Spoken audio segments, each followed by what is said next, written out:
campaigning largely on reducing the cost of living. Virginia Democratic lawmakers are now proposing a flood of tax increases and creating some new ones. And now they're looking at 50 proposals to increase taxes. What do you think about that? Well, I think it's terrible. I think a lot of people will leave Virginia. I saw that. Look, Glenn was a friend of mine, Glenn Youngkin, and worked so hard on cutting taxes. This woman came in one swoop, she raised everything up higher than it ever was. I don't understand it. I mean, she came into Virginia, raised everything to a point like taxes that nobody ever even heard of before. And I don't understand. How do people get elected with this kind of philosophy? You know, I think today is a prime example of why elections actually do matter, and anyone who's telling you they don't is lying to you. Anyone who purports to be part of a right-wing movement but is actively encouraging you to disengage from electoral politics is subverting your interests on behalf of the left. And the reason we say that, the reason we make such a strong statement is because just look at Virginia right now and tell me that elections don't have real-world consequences, because they absolutely do. Let's flash back for a moment and remember that just last November, we saw several notable statewide elections in America that included Virginia, where the electorate shifted heavily far to the left. As a result, control of both the governorship and state legislature flipped from partially Republican hands to solidly Democrat hands. And look, in retrospect, some of the reasons for that could be debated. Sure, it's undeniable that the government shutdown was a huge benefit to Democrats, especially in a blue state with such a high population of government and federal employees. Certainly, anti-Trump fervor in the DMV area was off the charts already. And then on the Republican side, it's also undeniable. The GOP really didn't take the race all that seriously. Republican voter turnout was not nearly what it needed to be. And in the end, we lost. It is what it is. But what now are the consequences of that? Well, it's worth pointing out that as we speak, Virginia Democrats have barely been in office for a month, and they're already pushing extremely far left legislation. As a matter of fact, I would go so far as to argue that on policy, not on rhetoric, but on policy, the Virginia Democrats are currently pushing further left than even Zoran Mamdani is in New York City. You are already watching serious attempts. We're talking about bills being introduced in the state legislature, right? Not just, oh, they're saying they might do something. No, they're already doing these things, right? To raise taxes, reinstate sanctuary city policies, release violent criminals from jails onto your streets, your neighborhoods, and your communities. And need we forget, if you thought maybe it won't matter from a national perspective, they're also trying to push an extremely radical redistricting map to ensure permanent political control for Democrats, not just in their state, but nationwide as well. So again, tell me that elections don't have consequences. It's also worth noting here that you're looking at a very common case where Democrats ran on a relatively moderate platform. You think back to what you knew about Spanberger. I mean, we always assumed she was full of crap if you had a brain, right? But she, of course, ran as and presented herself as this relatively common sense moderate, trying to distance herself from many of the toxic, woke, far left social issues that had plagued Democrats in the past. And maybe you thought, hey, this is a new chance for Democrats to reinvent their party after 2024. And then, much like Joe Biden did back in the day, I would argue, back in 2020, the moment he got into office, all this talk about unity and being a moderate was immediately dropped. Hey, let's open the border to 10 million people. Let's release criminals from the prisons. Let's do all this stuff, because guess what? We were showing you exactly who we were. We tried to hide it for 3 months. You fell for it leading up to the general election. And here we are. Enjoy a permanently blue state. Enjoy far left tyranny. That's what we're watching. So I want to bring you coverage of basically a lot of these different issues here today, especially this new proposed tax increase, because this is not exactly something that Democrats said they were going to be doing, right? Democrats always campaign on saying, look, we're just trying to tax the rich so that way we can help the working man. And then right now, what are Virginia Democrats seeking to do? Raise taxes on many of the working people who elected them last November. Yeah, gee, go figure. What did you think was going to happen? Worth noting, too, this is the same exact political party that ran in 2025 is now running in 2026 on the issue of affordability. This is not something they were shut up about. And then meanwhile, simultaneously raising taxes on ordinary people. Yeah, go figure. So we'll tell you about all of this, guys. I also want to relate it to the redistricting push currently happening in Virginia as well, because it's just yet another example of how aggressive and hardcore and far radical left Democrats actually are the moment they get power, which is why I have often said to Republicans, we need to be cognizant of this, okay? We can't be sleepwalking when the other party's basically fighting war, right? We absolutely, in a peaceful sense, right, need to be trying to implement as much of our legislation as possible. When it comes to redistricting wars, we cannot voluntarily disarm like Indiana Republicans did because, guys, you should have been able to see this coming. These people are maniacal. They're cynical. They'll do anything they can to stay in power, right?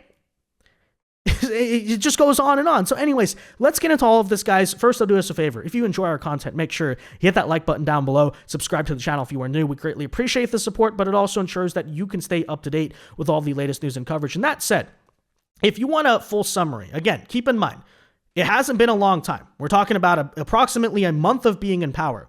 Take a look at the bills, the prominent ones already being introduced by Democrats in the state legislature, and at the current moment, ones that do seem relatively likely or having a strong chance of passing, right? So here's what they're seeking to do. On one hand, we have HB 123 in the Virginia state legislature that is imposing a 8% tax on incomes over $600,000 with the revenues allegedly directed toward education and social services.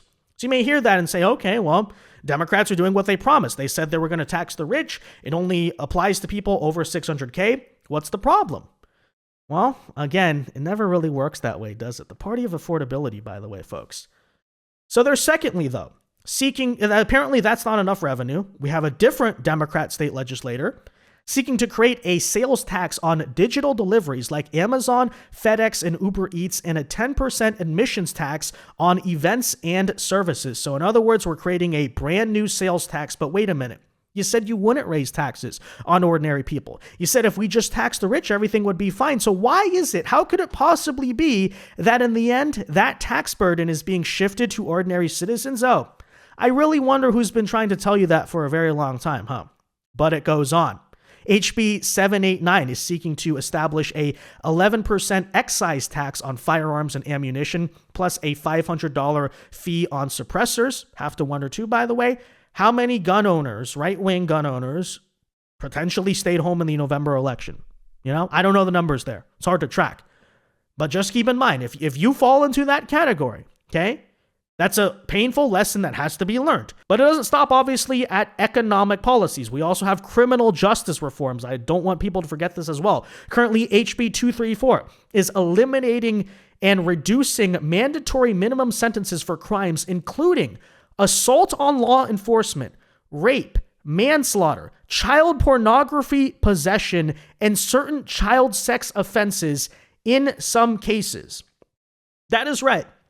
So just keep in mind, as of late, Democrats have tried to do this whole rebrand on crime especially. I don't know if you've noticed, they've been trying to argue, look, you know, we're not the BLM people anymore. We don't want to defund the police. We don't want to abolish the police. All this stuff about woke judges and prosecutors and people getting let out of jail 50 times is a conspiracy.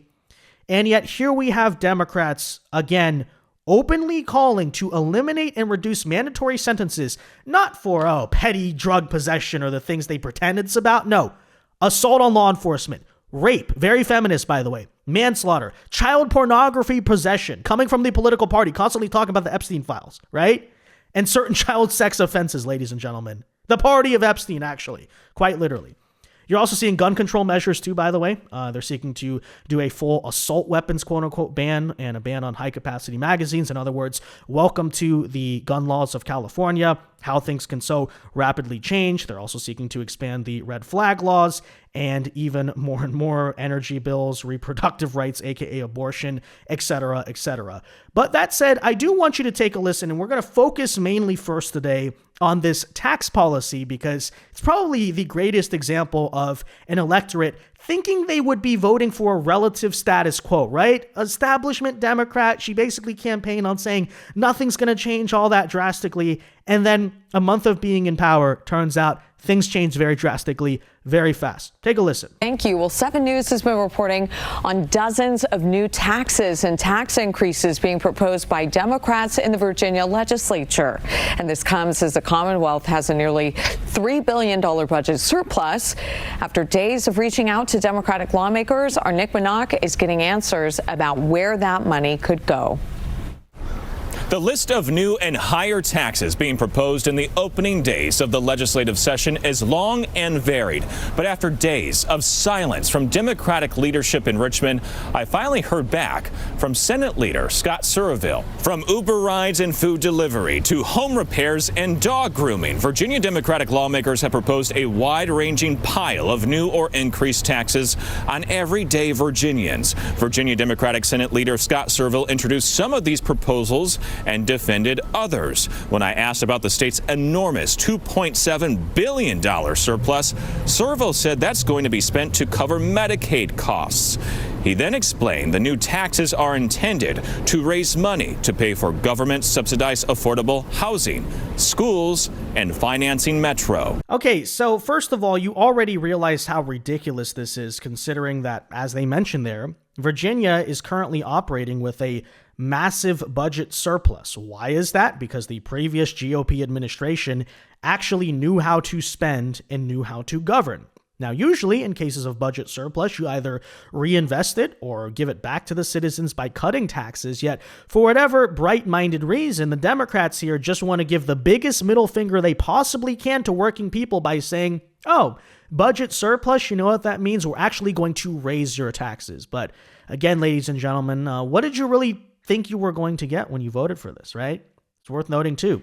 Democrats for several days refused to answer why they need higher taxes in a budget surplus because, yeah, it doesn't make sense. It's a total theft. It's a total cash and power grab. And then finally, we're getting the answer out of them, which is they want to build more public housing, quote unquote, affordable housing, aka Section 8, and Medicaid, which really means what, okay? What are they going to be doing with the tax money that they don't actually need, that they're raising on you and collecting from ordinary working people? It is, of course, for none other reason than to build Section 8 housing in your own neighborhood and give Medicaid to a bunch of illegal aliens and welfare fraudsters. We know all of these things because this is exactly what Democrats do.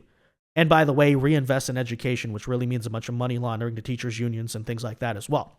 So to make a long story short, what you're talking about here is massive tax increases on everyday citizens, not to reinvest into something necessary or useful, but actually to make your life worse, right? That's a Democrat Party for you. Hey, we'll raise your taxes, we'll make everything around you worse, but, you know, we're just so caring and compassionate, guys. I mean, look, that drug addict in the next door Section 8 complex, you know, you should have empathy for them. Don't worry about the fact they're constantly trying to rob you and attack you every day, right? Don't you know about empathy? Don't you know, by the way, working Virginian person, it is your constitutional and patriotic duty to fund the free healthcare of illegal aliens. That's what these people are so transparently and mask off saying. And by the way, they clearly do believe, hey, we have something of a mandate considering how massive our electoral victory was last November because the Republican electorate just didn't care to show up in high enough proportions like we did. And that translates to them saying, okay, then we have full permission to do this, which is again why I say, even on this one tax issue alone, yes, elections absolutely matter. Affordable housing is probably going to be a big priority. The cost of housing, especially in Northern Virginia, has just gone out of control. And in the Northern Virginia area, we really have to focus on solving Metro's funding crisis. We pumped an extra $120 million or so per year of general fund money into Metro over the last 2 years. We need to come up with a permanent funding solution for that so that people can affordably use transit to get around Northern Virginia to get to work. And it's not just the train, it's also the buses. So those are some of the priorities we're talking about. Now, those are some of Democrats' spending priorities. We have not heard cost-cutting priorities yet. Yeah, well, spoiler alert, there are no cost-cutting measures. Democrats, I'm telling you this right now, are very likely going to find a way, despite raising taxes, despite inheriting a budget surplus, to end up in a deficit in the span of the next few years, although I would argue that's actually intentional policy. You know, they know what they're doing. They're buying votes right now. You know, it's the Minnesota model all over again. When they say, oh, we're going to be investing in affordable housing, public projects, infrastructure, Medicaid, healthcare services for poor people. Oh, where have I heard that one before, huh? It's almost like these people don't change. It's almost like their recent political rebrand was completely surface level, and deep down, these are the same exact people they were before. So maybe stop voting for them. Maybe stop assuming people are going to change when they show you no evidence of that, right? And I do want you to notice what the Democrats' solutions are here on affordability, because notice they're going to campaign on this a lot in 2026. Affordability, the affordability crisis. Donald Trump failed to bring down inflation, even though he did, but we're just going to lie about the statistics there, right? Okay, because I love this. We got to get into this. His grand solution for lowering the prices of the metro, which he claims are too expensive, is to raise sales taxes. So you might be thinking to yourself, wait a minute. So literally he's just going to shift the cost from one thing to another thing, but still in the end, I'm spending the same amount of money. And so the drop in prices on the metro is completely performative, and given the nature of government revenue, likely won't even translate one-to-one. So I'm still going to be paying more tax than I'm getting back. Yes, that's correct. The answer is yes. Their grand solution is we're going to make public transit cheaper for working people by also raising taxes in other areas on working people. So in the end, working people do not come out ahead whatsoever. And everyone, I want you to give a round of applause, okay, for the economic genius. I mean, these people just totally know what they're doing. They totally are not idiots at all, or assuming the voters are idiots, right? Are you serious? Are you freaking... That's your amazing solution, right? But as I said, these people are giving such a big middle finger to the whole electorate because they're saying, look, you voted for this, you gave us this mandate, we're going to act on it. That's how it goes, right? And let's not forget the whole affordable housing point as well, because notice what they don't say. They don't say, let's deregulate new constructions, let's find economic or tax incentives to encourage investment. No, they're saying public investment into affordable housing, which means what? Again, public housing. Section 8, some of the Somali nonprofit groups meant to house Somali criminals, right? Those types of, that's what they're actually talking about. So if you look at that and say, okay, how would a Section 8 complex right next to me actually benefit me at all, right? I mean, it might drive my rent down a little bit only because the neighborhood now just got insanely more dangerous and unlivable. So sure, I guess in that case, we quote unquote solved affordability. But that's not what we were asking for. We were asking for something that actually helps normal middle-class working people. Normal middle-class working people don't live in public housing. Nobody wants to live in public housing. Why are you trying to turn our cities into just third world cesspools and nightmares? Well, to which I say, don't ask me. That is the Democrat solution to affordability, okay? When they say affordability, that's what they mean. So I'm not the bad guy here for just breaking down what they're saying, breaking down the proposal, explaining to you what the logical implications of it would be. That's what they're doing. And ladies and gentlemen, last thing I'd like to note here is, of course, the redistricting battle, where Virginia Democrats are now serious about moving forward an initiative that would totally redo the congressional map in Virginia to create of 11 congressional seats. I kid you not. This is a state that's basically like 55 to 45 Democrat. It's somewhat evenly split, okay? They want to redistrict Virginia to have 10 Democrat seats and only 1 Republican seat. That's right. That's how aggressive, that's how brazen these people are being about power. And I'll just point out to you, they currently do have the support in this of national Democrat leadership. How much money are you guys willing to spend on Virginia? Now that this is going to go to a ballot referendum in April, could have a huge impact on the midterms. How much money are you guys willing to put in to get this ballot initiative through? Whatever it takes. I mean, that sounds like a lot. It could be several, maybe multi-million-dollar campaign. We will spend tens of millions of dollars to make sure that the Republicans do not successfully manipulate voters in Virginia, and that voters have all of the information necessary to make a decision around whether they want Donald Trump to rig the midterm elections and halt the ability for the American people to decide who's in the majority, or whether the people of Virginia and the people of America should be the ones to decide. You heard those words, right? Whatever it takes, he said. Not coming from Zoran Mamdani or Bernie Sanders or AOC. That is Hakeem Jeffries, the leader of the Democrat Party itself. And that attitude you're seeing right now in Virginia is completely serious. No, they're going full steam ahead. They're incredibly aggressive about it.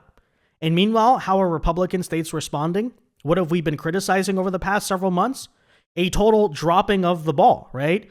You look at a place like Ohio where they did a minor redistricting, but they didn't go as far as they could. How does Virginia respond? No, we're going to go as far as we can, 10-1. We don't care. We're not here to talk about principles or, let's maybe make it balanced. Let's not push too hard. No, they're saying let's push 100%.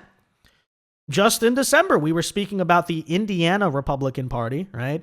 The absolute soft, coward rhinos who basically said, look, even though all the Democrats are redistricting and this is already mutually assured destruction, we're not going to do it out of principle. And it was widely reported behind the scenes that they basically made a deal with Maryland because they basically, Indiana said to Maryland, which is a Democrat state, we're not going to redistrict if you don't redistrict, and we're all going to stand down and we're just going to, preserve the Democratic norm or something like that. And then how did they respond? Well, Virginia basically, first of all, out of nowhere announced they're going to be redistricting because this is not even something that was widely spoken about before the election. I wonder why, by the way. I wonder why Democrats didn't campaign super aggressively but are now governing super aggressively. And Maryland, quietly behind the scenes, has even maybe decided they might still be redistricting, which is completely invalidating the unsigned treaty that was made with the Republican states. Which means what, Republicans? You absolutely got hoodwinked, yeah?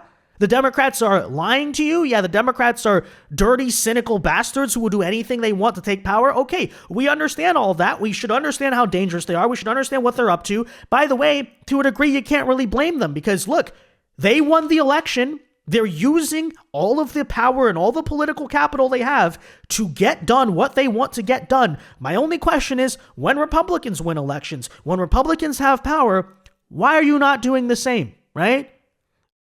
Oh, let's back off on redistricting. Texas did their job. Let's maybe let's not go too far because we don't want to seem too extreme. Oh, Democrats looked at that and said, oh, okay, well, you sit by your principles. We're going to go ensure we win these midterms no matter what. And we win all the future House seats no matter what. Screw you, middle finger, right? Right?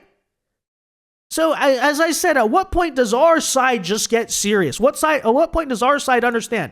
First of all, it's not just an AOC or a Bernie or Mamdani problem. It's an all of them problem. It's their entire political party problem. Even their supposedly moderate establishment candidates get into power and do this. We need to treat them all the same, okay? We need to be equally scared and threatened of all of them taking power, right?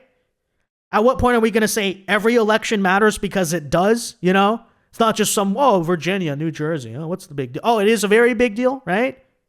At what point do we say, okay, the Democrat political philosophy is when we win elections, we are going to use the political power we have to get done what we want to get done. We're going to do that very strongly.